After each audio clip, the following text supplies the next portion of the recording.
Welcome to the News at 4. I'm Doug Petcash. The fourth week of testimony in Lori-Vallow-Daybell's murder trial began with a major piece of evidence the prosecution says links Vallow to the death of one of her children. Let's get right to investigative reporter Morgan Romero live outside the Ada County Courthouse where this trial is underway. Morgan, what was that important evidence? Very important evidence here, Doug. A DNA analyst testified this morning that police sent her a strand of hair from what she referred to as an adhesive, and that hair sample matched Lori Vallow. We heard last week from an Idaho State Police forensic analyst that adhesive came from duct tape wrapped around J.J. Vallow's body when he was found in Chad Daybell's yard in June of 2020. So tape found on J.J. matched his mom, Lori. I just talked to JJ's grandpa, Larry Woodcock, a few minutes ago. He said that evidence is a, quote, nail in the coffin, and he believes it definitely ties Lori to JJ's death. DNA analyst Keely Coleman says Rexburg police sent evidence to her in May of 2022, so a couple years after the murders. She had 3 DNA profiles, Lori's, her friend Melanie Gibbs, and her daughter Tylee Ryan's. Speaking to the partial DNA profile from the hair matching Lori's DNA profile, Coleman said the probability of randomly selecting someone in relation to that profile is 1 in 71 billion. Before jurors learned this information, we asked Larry this morning how he felt going into the fourth week of testimony as trial moves quicker than expected.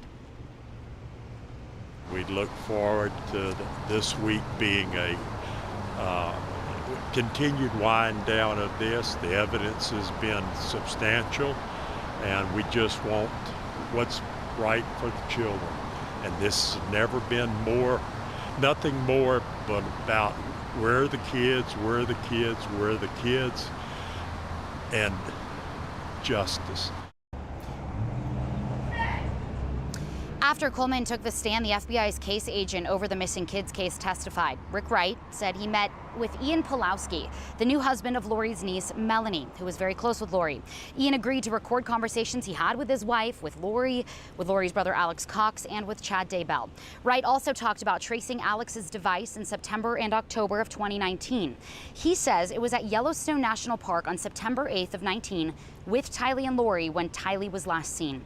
Based on Alex and Lori's phone records, Wright believes Tylee went back to her mom's apartment that night, and that's her last known location. The next morning, Alex's device hit at Chad's property near the pet cemetery, where Tylee's remains were ultimately found burned and buried.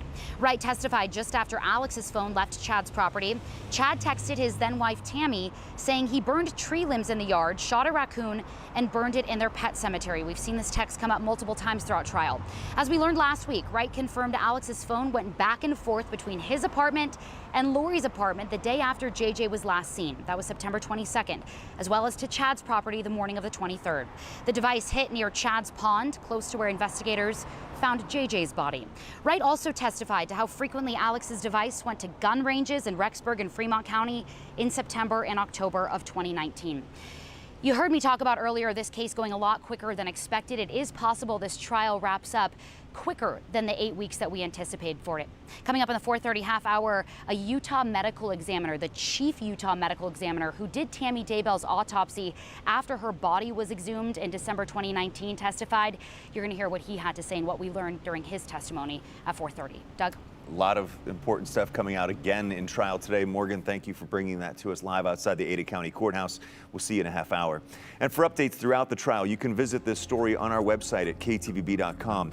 And for more in-depth coverage from court, scan the QR code on your screen for a link to all of our coverage of the trial.